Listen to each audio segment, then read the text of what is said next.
Okay, thank you everybody for joining me on a Sunday evening. I feel like I am making a lot of virtual friends, and even though we're not having direct conversations, but I appreciate the time. This is a second in our series of weekly virtual town halls where I'll do my best to provide updates and answer your questions. As I've said before, I don't claim to be an expert in everything, and this is just my best attempt to put together the information as I know it. But it will be important for you to verify everything with your own provider through trusted sources, and to make sure that the information that is very general here applies to you specifically, and that's not always the case. So it's important to talk to your doctor about this. As I've said before, there are a few sponsors, and I want to keep acknowledging them, or supporters rather. The first and foremost is the Lupus Foundation of America, Georgia chapter. You can see their website, www.lupusga.org. And it wouldn't be the organization that it is now without its fearless and tireless worker, Terry Iman. And thank you so much for helping me and with this town hall, but also everybody in terms of their journeys through lupus and being such a great resource there. I also want to acknowledge the Georgia Council on Lupus Education and Awareness. It's a governor-appointed council to improve the lives of Georgia residents who live with lupus by raising education and awareness. It's led by Chris Reed, who's the current chair, Representative Kim Schofield. I've been very honored to serve on the council as well. So please look at the website and learn more about it. GOAL is a study out of my group at Emory. It stands for Georgians Organized Against Lupus. It's been funded for several years by the Centers for Disease Control and Prevention. And it's co-led by my partner, Christina Drenkard, and also managed in large part by Charmaine Dunlop-Thomas, who I'm very grateful for, and Gaubin Bao's our biostatistician. And lastly, really quickly, I'm an Emory physician, and I just want to acknowledge my amazing coworkers. We provide care in all sorts of rheumatologic conditions, but everybody here is an expert in one way or another in lupus. But I would like to highlight some of our providers. Dr. Jennifer Brandt and Arezu Khosrowshahi joined me at the lupus clinic at Grady. Dr. Khosrowshahi and Dr. Sands run the sister lupus clinic at Emory. And Carla Kaler is our research nurse who's been with me from the beginning with lupus clinical trials. And Dr. Sands is also our head of our division, and I want to point him out because not only is he a clinician and an expert in lupus, but he's also an amazing world expert in human immunology, especially as it relates to lupus-related immunology, specifically B-cell immunology. And this is in large part done through the Lowen Center for Human Immunology, which is a cross-disciplinary human immunology group at Emory. World-renowned in many ways. It's an amazing resource that most people don't know. And again, focused very much on lupus, and it has a variety of partners and supported by some amazing institutions nationally and internationally. So to get started with today, I just want to point out this town hall that Governor Kemp and others had on across the TV stations this past week. And let me see if this will work, but hopefully you'll be able to hear some of the video. But as it relates specifically to the metropolitan Atlanta area, I think that many of the cities surrounding Atlanta certainly have many of the same issues that I saw in Atlanta. Many of our communities have underlying health conditions like asthma. I have 4 children in my house who are asthmatic. We know that's an underlying health condition, whether it's high blood pressure or diabetes or respiratory issues or lupus or any number of So I don't know if you caught that or heard that, but Mayor Keisha Lance Bottoms was talking about her own family and how they had respiratory issues, asthma, and a lot of her children. And she mentioned people who suffer from other conditions that put them at potentially higher risk for complications from the COVID virus. And she specifically mentioned lupus. So yes, lupus is on the minds of many, including our elected officials. And hopefully one of the good things to come out of this pandemic is a greater education about and awareness of lupus and the needs of those who live with it and their care for someone they love who has it. So Plaquenil, hydroxychloroquine, it remains in the news. The top left there is the original French study that really started all of this. And that's the one that President Trump and others had referred to in terms of having positive results. But the more people that are looking at it, they realize that it's amazing to have such early results to get people excited and to start in what has been a large number of other clinical trials to do it in a much better and rigorous fashion. That this original study, though, is full of methodologic holes.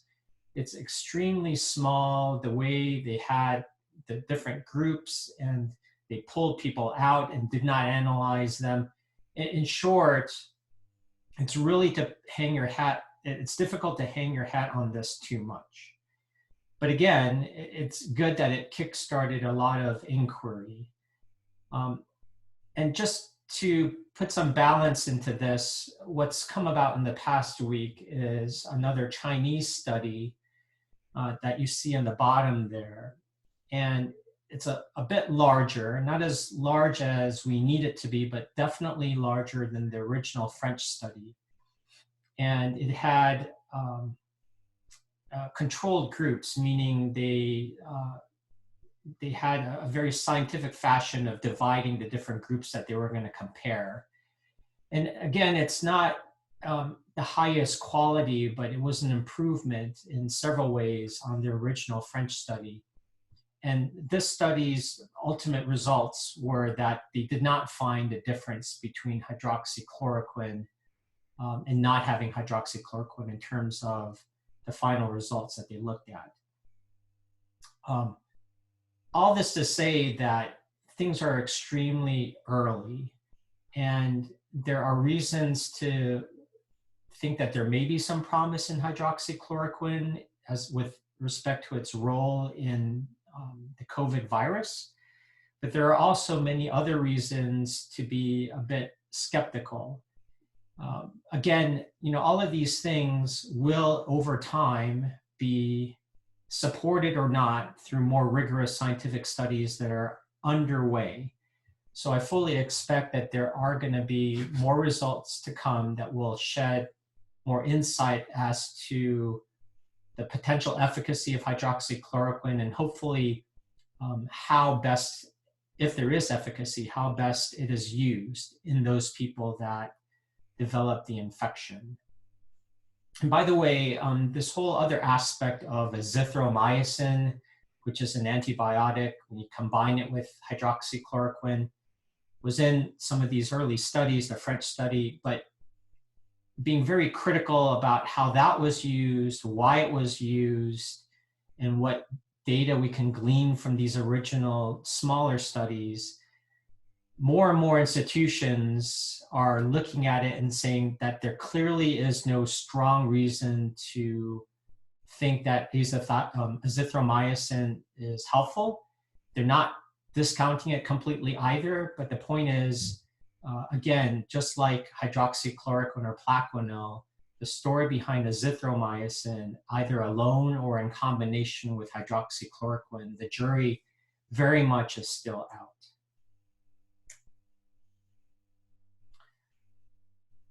Well, but the fact remains that hydroxychloroquine still must be used. And until the supplies, and I'll talk about the supply issue in a minute in more detail, but until the supply of hydroxychloroquine improves for everybody who who deserves it or requests it, we need to prioritize maintaining the current supply. And this is just my take on it.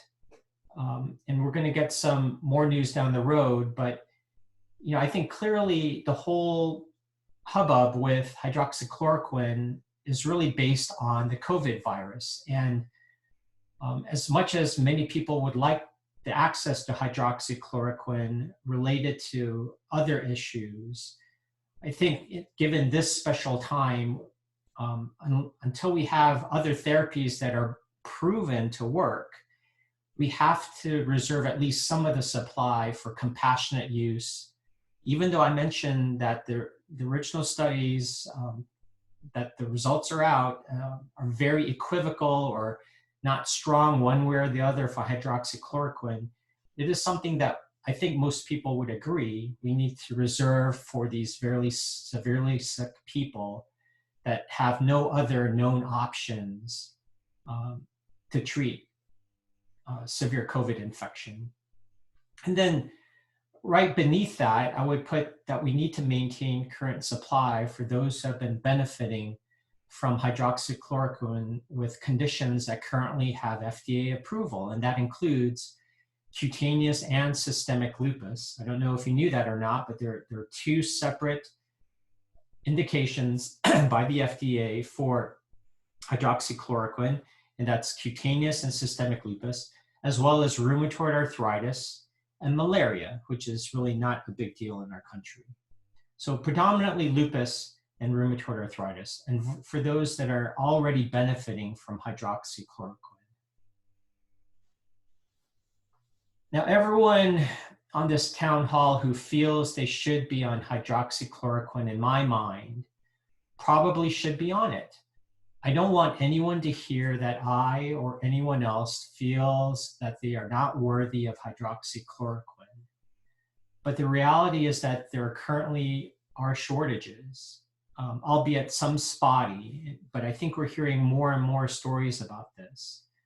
And if you agree with my priority list in the previous slide, we have to have, at least temporarily, some way of approaching more demand than there is supply. We have to have some solution to this in the short term. So I think some general recommendations remain intact, and that is, if you're having difficulty getting supply,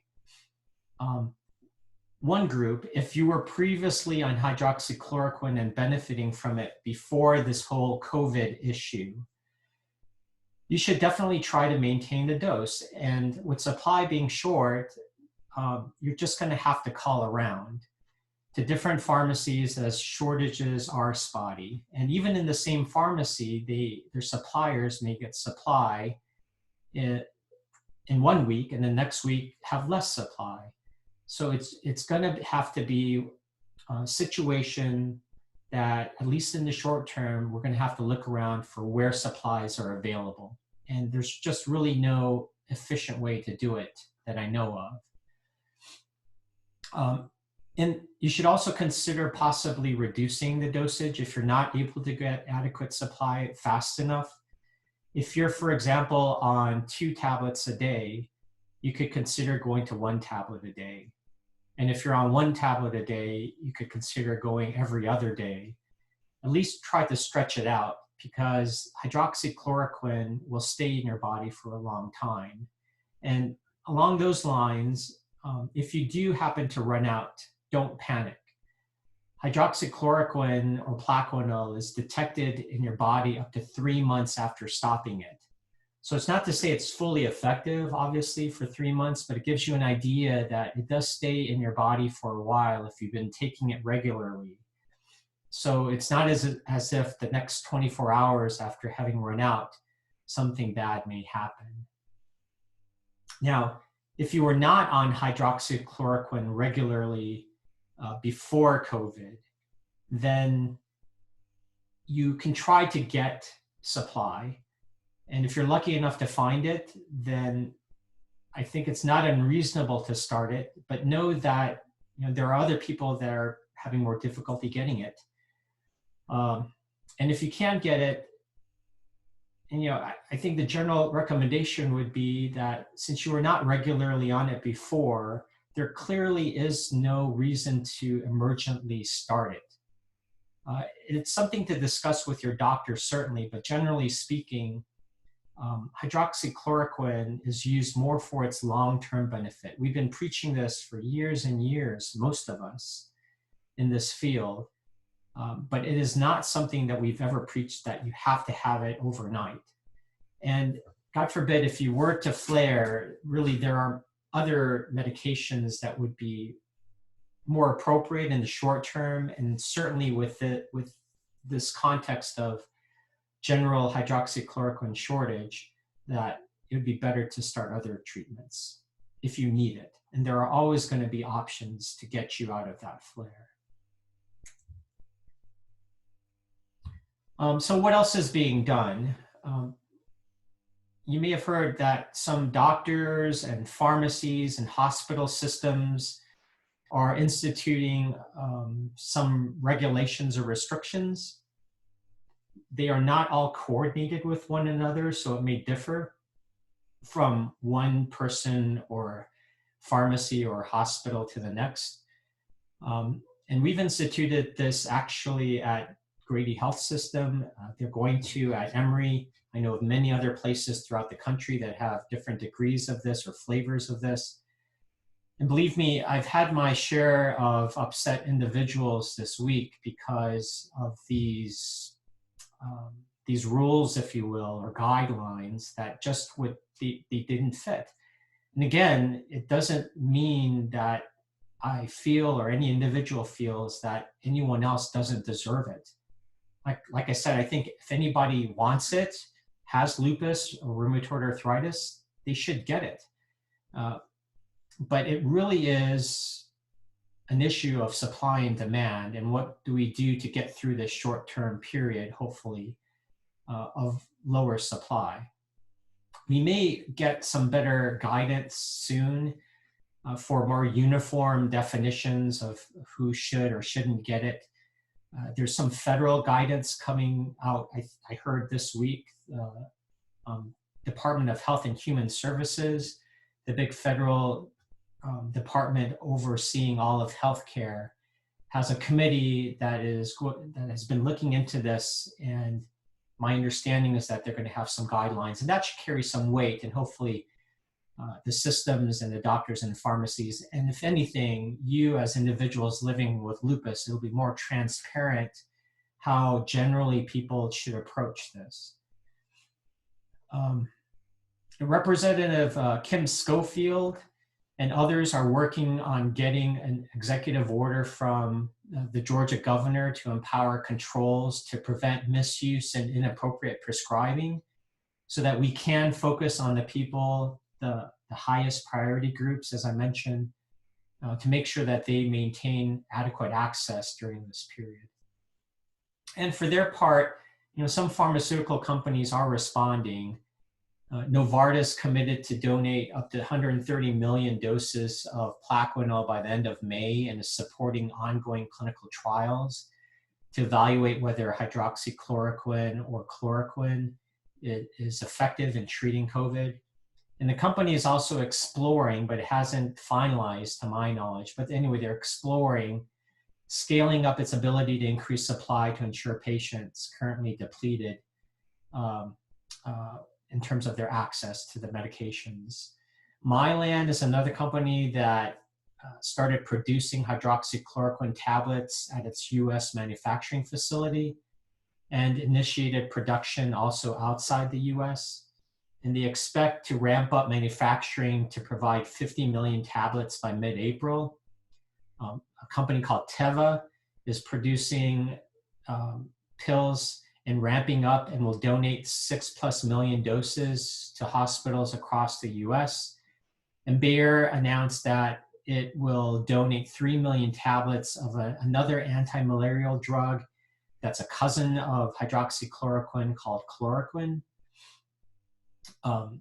And even though it's not officially FDA approved for any use in the US, including lupus, and rheumatoid arthritis, they're working with the appropriate agencies in some sort of emergency use authorization. So there's a lot being done in this space in terms of trying to get better supply and access.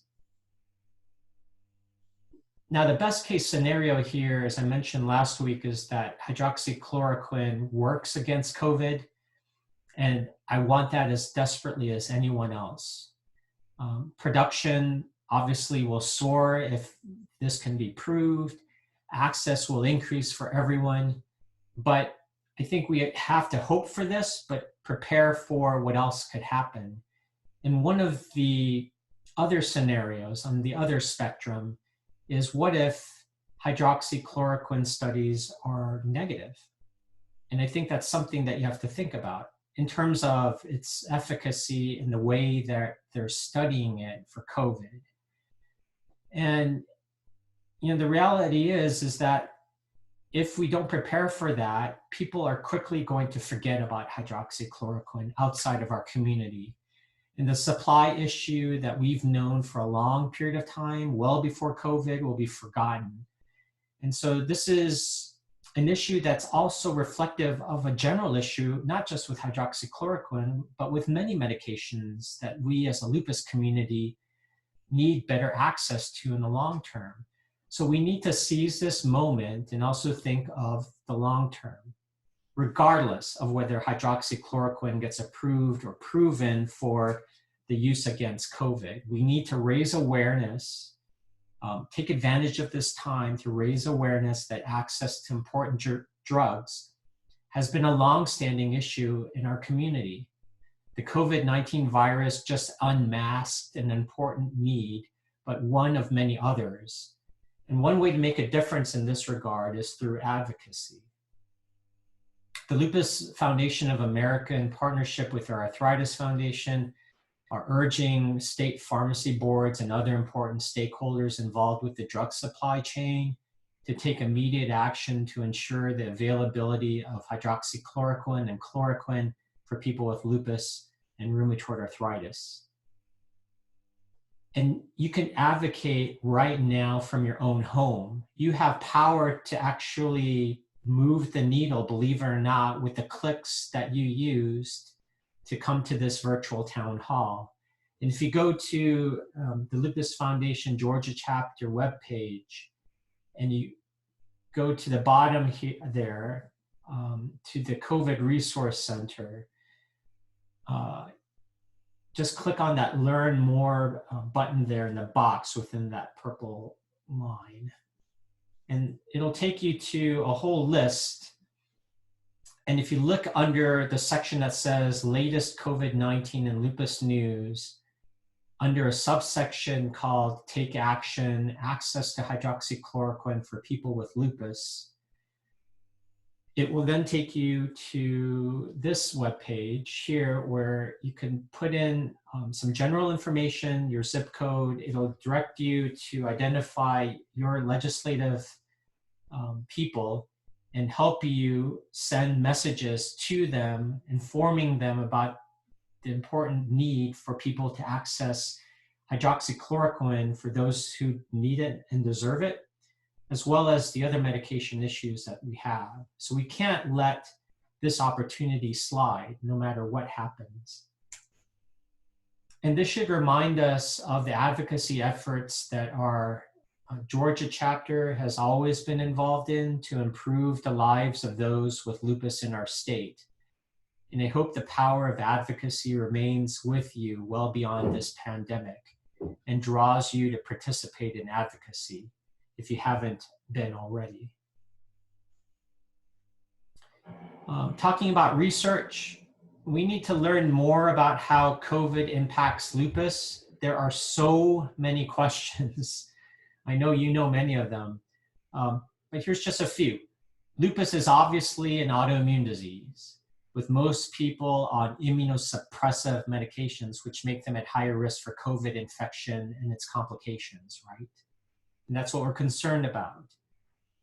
Given all the uncertainty surrounding hydroxychloroquine and the studies that are starting to come out, one question is, what does COVID infection in lupus patients on hydroxychloroquine look like? If hydroxychloroquine does work, or in some way, could it give additional clues as to whether hydroxychloroquine has some effect on the virus? So people with lupus are immunosuppressed. Many are already on hydroxychloroquine. What do these infections look like in them? We don't know. Some people with lupus have high levels of interferon, which may be a bad sign for lupus and can lead to flares. Interferon is a signaling protein normally used in the body by everyone to combat viral infections. Did you get that? Viral infections, which obviously would be theoretically helpful in the body's fight against COVID. So does having lupus by itself, is that, especially in people with high levels of interferon, that may be bad for lupus, but does that mean that's good for protection against COVID? I mean, it's an intriguing question. We don't know the answer to this. I don't want you to go out thinking that you're immune, but it's one of many. And how do all the other medications potentially used in lupus impact the risk for COVID and the complications?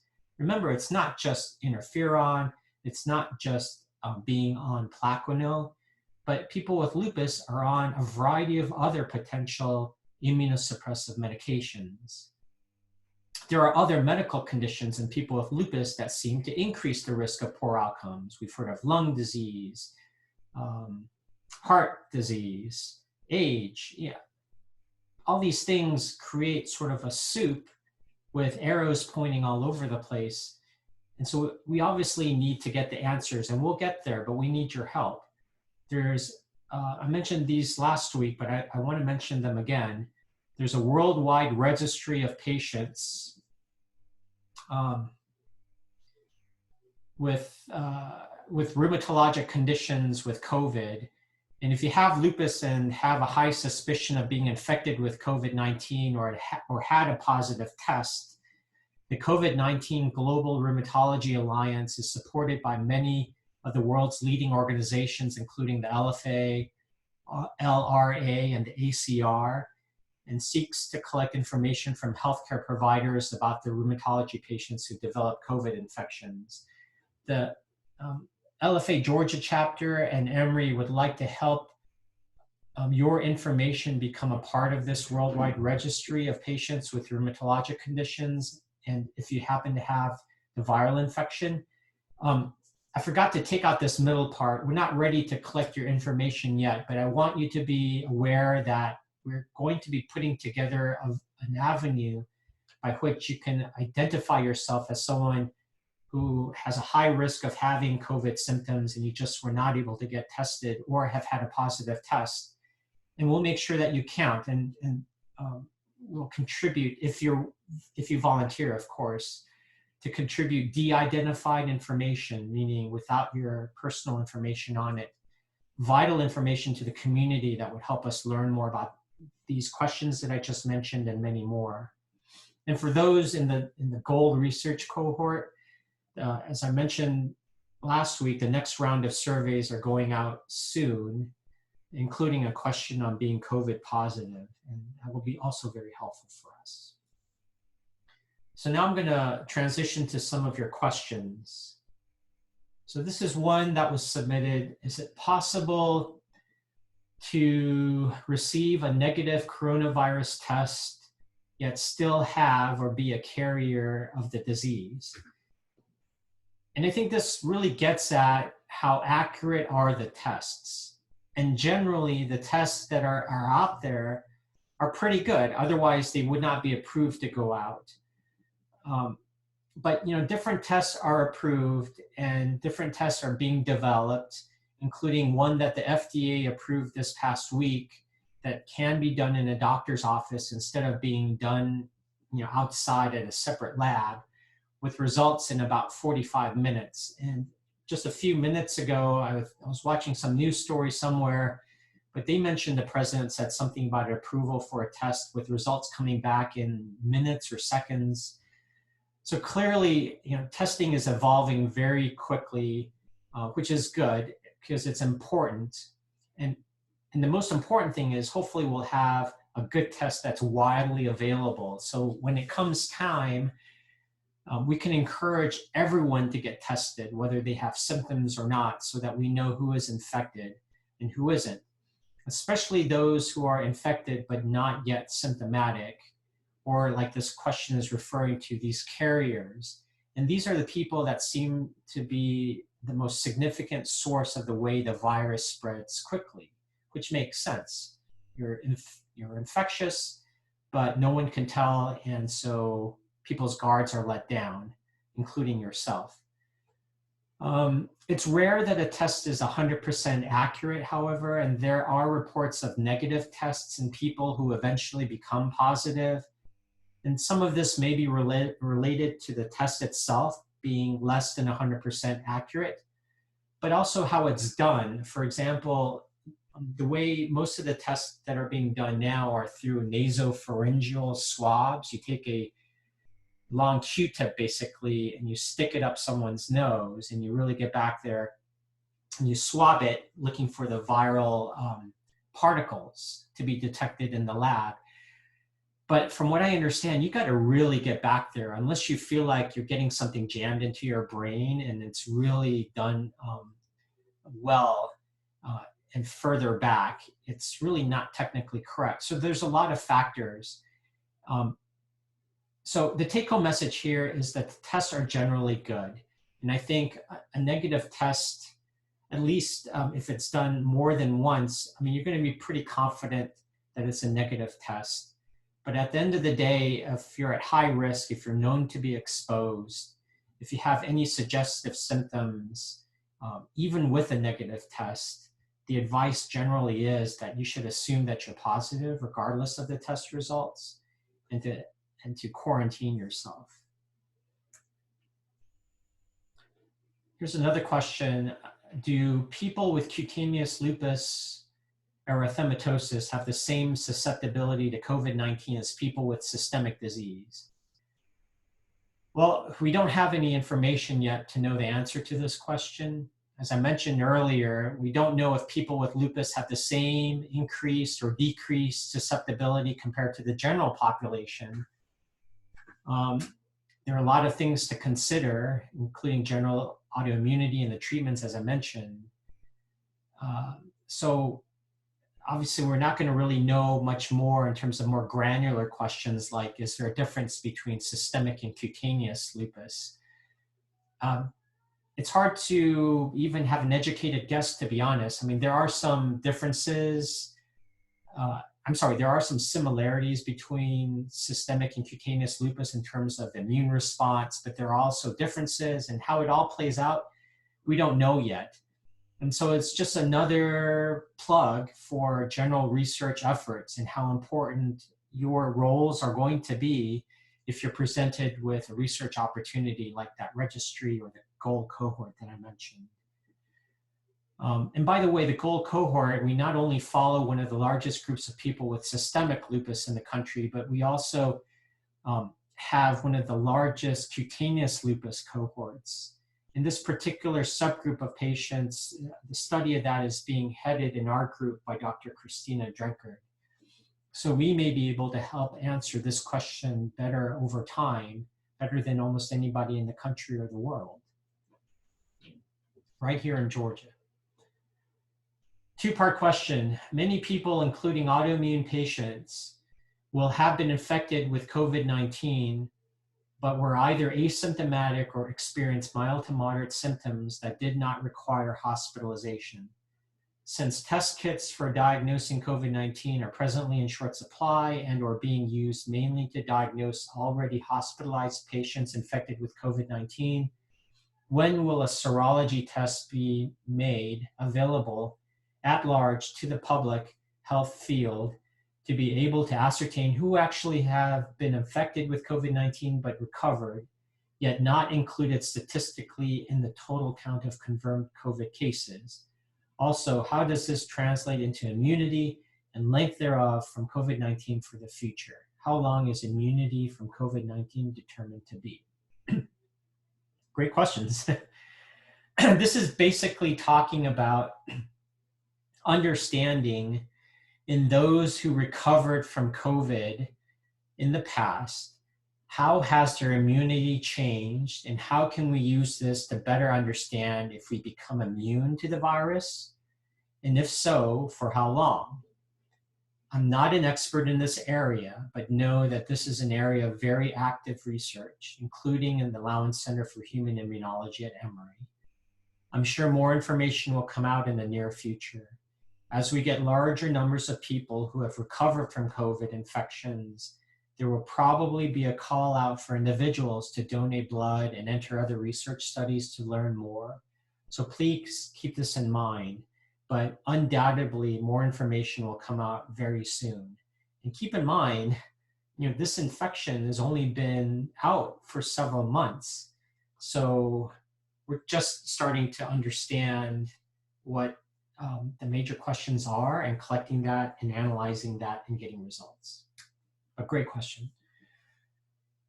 If we are already taking Plaquenil, does that reduce the risk for contracting the COVID-19 virus since it's being used to fight the virus in those who currently have the coronavirus? In other words, does my taking Plaquenil daily right now serve as an additional layer of protection against the coronavirus? There's absolutely no information about this at this time. And one thing I have to point out as part of this question is this clause, since it's being used to fight the virus.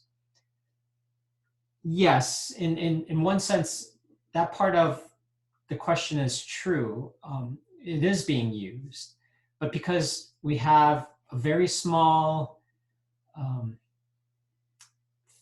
although poorly done, it really was the only result up until this past week that we know of in a field where we had no other options. So even though it's being used, I really want to qualify this is that, I think what's behind this question is the unfounded view that hydroxychloroquine is effective. And this is on social media. There are a lot of people, I don't know about a lot, but there are people that are claiming this protection of since they're on Plaquenil. And this is driving in large part the demand for hydroxychloroquine and causing a short supply for those who've been taking it and benefiting as a result with respect to the lupus and rheumatoid arthritis, all based on very unfounded views. So even though it's being used, the disconnect is I don't want you to get a sense of any complacency. And if anything, I think most people would agree that you are probably at as great of a risk. I'm hearing so many people, latch on to so many stories about potential things that may work. And pandemics really sort of drive this type of panic thinking. I'm hearing of not only this story with hydroxychloroquine, but people putting iodine up their noses, taking large amounts of vitamin C. And by the way, I have a friend of a friend who just found out that she was getting sick because she was taking such huge amounts of vitamins that ultimately was how her doctor found out that she wasn't feeling well. And it was really because of these unfounded stories. There is nothing that we know of that protects us against COVID, except for what we do know is effective, and that is staying away from each other, social distancing, hand washing, sanitizing. That's what's effective. And remember what I said last week about hydroxychloroquine being effective in the test tube against many viruses, but turning out not to be effective when being tested in humans. And actually it made in one virus, the chikungunya virus, it actually made the infections worse. So I'm not throwing this all out to put too much of a downer on hydroxychloroquine. I want there to be hope, but it is so early right now that it makes absolutely no sense to jump to these kind of conclusions. So if you know of anybody kind of being too cavalier and complacent because you're taking it, please let them know that it's not the right way to do it. I am a lupus patient and getting muscle spasms and aches more often. Is it related to COVID? This is an example of another type of frequent question. It basically gets at how do I differentiate my lupus symptoms and COVID-19? And if you look at these online tools like Emory and Augusta University and CDC, it shows that most people, simply by putting in their lupus symptoms, may have a signal for COVID-19. And actually, this is a fundamental challenge with lupus in general that was here long before COVID, that many of the symptoms are not specific to lupus, but can be seen in other conditions and infections. And I can't give you a magic formula to separate COVID symptoms from lupus, just like I could not give you a similar formula before COVID came along to differentiate what could be other conditions or other types of infections from lupus. So if you're concerned, the approach really should not be different from how we should have approached this before. There are several factors that are considered or should be considered by you and your doctor. You should talk to your healthcare professional and be prepared to have information and discuss some of the following. And there are others, but just some things to consider to better prepare you in your interaction as you consider thinking about talking to a health professional or when you do. So one is, how different are your symptoms now compared to similar symptoms from previous lupus flares? What else is going on that may not be commonly associated with COVID that you see, or may be more associated with a lupus flare? And there are some interesting reports of diarrhea and a change in taste and smell, or some inflammation of the eyes that seem to come out in some people that are, these are very somewhat unusual symptoms to come out of the blue that seem to be related to COVID. But these things usually precede the period of the more classic symptoms of COVID, the severe muscle aches that then come along with fevers that usually come along with a cough. So again, no magic formula, but for some questions to consider and better arm you as you discuss these issues with your healthcare professional. How do you know if you're sick or just depressed? So hard to tell with lupus symptoms. I agree, and it may be sometimes hard to tell, but depression should be considered a serious and real medical condition. It's very common in people with lupus, and it can make people with lupus have their lupus get worse. And in either case, it's something to be discussed with your doctor. Maybe I'm overthinking about this in terms of how you phrase this question, but it's not just depression. It is a related, but also separate medical condition that's significant, as you very well know. But I know it's not an easy thing to get at, but it is something that I encourage you to discuss with other people, including your healthcare professional. And I know it may be hard to see a healthcare professional, especially now with all the limitations and issues going on. And not all professionals are good at addressing depression, but know that this struggle is common, it's real, and it's something that we as a medical community should do better in supporting you through. So please don't give up. These are all real issues, whether it's your lupus or your depression or it's both. I know I didn't directly answer this question because it's pretty much related, I think, to the question before. It's not easy to separate out sometimes, but you can guide your healthcare professional to know the difference. But just know that if ultimately it is determined that it's mostly depression, that's a real issue too, obviously. And I just want you to know that. And we need to do better as a healthcare community to provide you with some better support and guidance and treatments. I think I have COVID-19 and just got tested, but I won't have results for another 5 days. I'm in isolation. Will I know when I need to go to the hospital? Will there be enough ventilators available? And will the healthcare providers understand that I have lupus and still give me my lupus medications? Lots of queries similar to this, worrying about when to go to the hospital when they're sick enough and what will happen to them if you get admitted. We don't know for sure if having lupus will make a COVID infection worse. And as I stated earlier, there are many questions that can take this concern in different directions.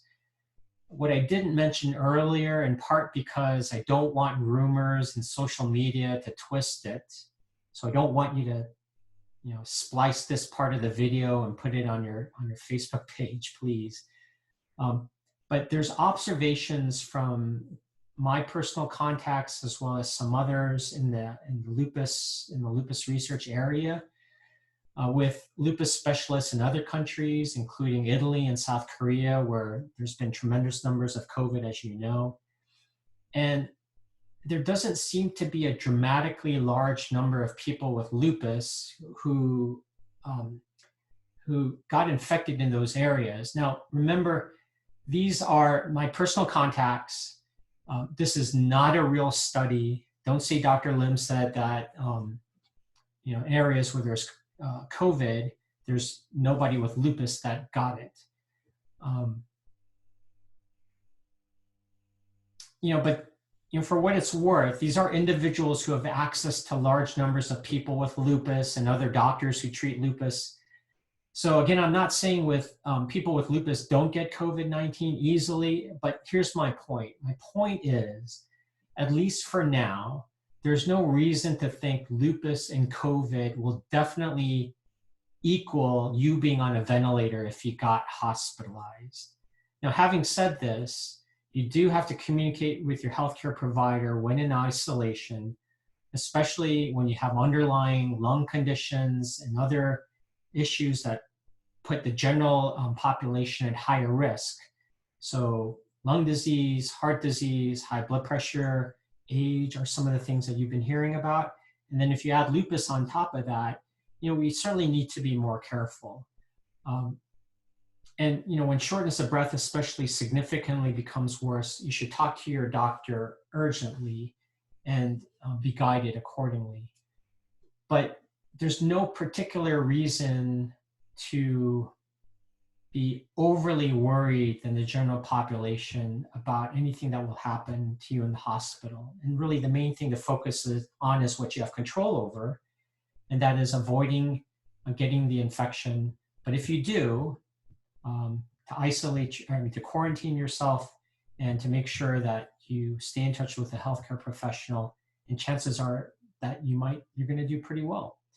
I can't comment on the ventilators, and this is being talked a lot in the news, and I can't talk about whether your providers will provide your lupus medications and things like that. Two-part question. Should someone living with lupus leave their home if that person lives with someone who works with the general public? How does this apply to persons who sleep in the same bed? Is this virus so transmittable that it can be transmitted by crossing paths with another person in a hallway or on a nature trail at the track?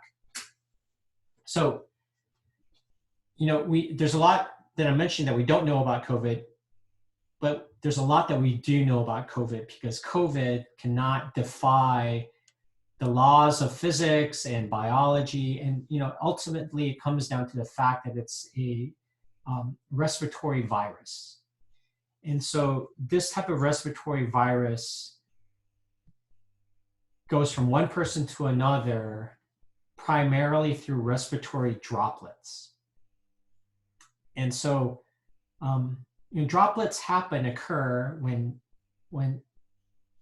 we sneeze, obviously, or have a loud cough. And so you want to be far enough away from people that if they accidentally do, that's where that 6 feet comes. At least if somebody does that, that should be a fair amount of distance to stay away from the direct hit of some of those direct respiratory particles. But when we talk, we have respiratory droplets too, right? It sounds gross, but I'm spitting right now, and when we talk, things come out, and we're always rubbing our eyes and our nose and our mouth before anyway, but we'll inadvertently do it now. So if you're somebody that's infected, or whether you're symptomatic and you know it, or you're asymptomatic and you don't, just by you talking, you can have respiratory droplets hit somebody that's close to you, or more often, the things around you, including your hand, especially when you touch yourself in your eyes, nose, and your mouth. You get those droplets of virus in your hand. Then you touch something else like a keyboard or a doorknob, and then somebody who's not infected will touch that, get it on their hands, and they'll put it on them and get it into their body through their eyes, nose, and their mouth. So that's what you have to think about. These droplets do stay on some surfaces, but for the most part, we, on a public health level, we don't worry about clothing. I don't recommend that you sleep in the clothing that you're working in, that other people are around you while you're wearing, obviously, but you don't have to boil your clothes or do anything extreme. I would change them when you get in, and it doesn't have to be in a bag. But you taking a shower, just doing your normal hygiene, you should be able to be in the same home with other people that are not at high risk. But even in the same home, the general guidance is to try to maintain some degree of social distancing, especially if you have people with high risk issues, including lupus, and especially those with those other medical conditions. So I can't specifically advise you as to whether you can sleep in the same bed, but the general principles are that you want to think about the people around you, how much risk that they have in terms of bad things that might happen if they did get infected. But generally speaking, it's not going to just be on people's clothes. And just having normal hygiene, washing your hands when you get in, disinfecting surfaces, and that's a pretty good thing, and that will take care of most of the risk factors when you get home. And remember, of the respiratory droplets, that if you're in the public outside with crosswinds, you're out in the open, and you're more than several feet away, 6 feet or more, just being on a crossing path or crossing somebody temporarily in a hallway, in a trail, or in a track, as long as that they're not actively coughing, in your direction, and the wind is going at the right angle, it's more than fine. So try to maintain your distance, but if you just happen to cross somebody a few feet away, they're not actively sick or coughing, I wouldn't worry too much about it. So this is my apologies for those that I didn't get to your question. I'm out of time. It was more, and some of the questions, it's just more difficult to answer because it was individual types of questions, and it can't be addressed in this general forum. Keep sending your questions to info@lfaga.org. We'll keep having the Sunday night get-togethers as long as you find it useful. Questions are coming and new things occur. But the most important thing is that you find it useful. We'll be here for you. Know that there's so much going on in social media. Please, this fake story about Bill Gates is a relatively minor thing. What I worry about are those stories about Plaquenil protecting people from having the virus and things that really may impact someone's health. So please double and triple check your sources. It's easy to get caught up in things. It's easy to spread rumors, and pandemics feed on that. But we need to stay calm and trust the sources that are trustful. And I'll finish with this webpage again. The LFA Georgia site is chock full of good resources. On the homepage, be reminded that there's a resources page for COVID. In this Learn More box right here, it's being updated all the time. Thank you, Terry. Thank you, everybody. Have a great week. Hang in there. It's going to be a marathon, not a sprint, but there is a finish line, I promise you. And I look forward to talking with you again soon. So that is it. I'm noticing there's stuff in the chat room. I'm sorry, I just can't get to them. If there is something here that you really want to get across, please email it, info@lfaga.org. Good night, everyone.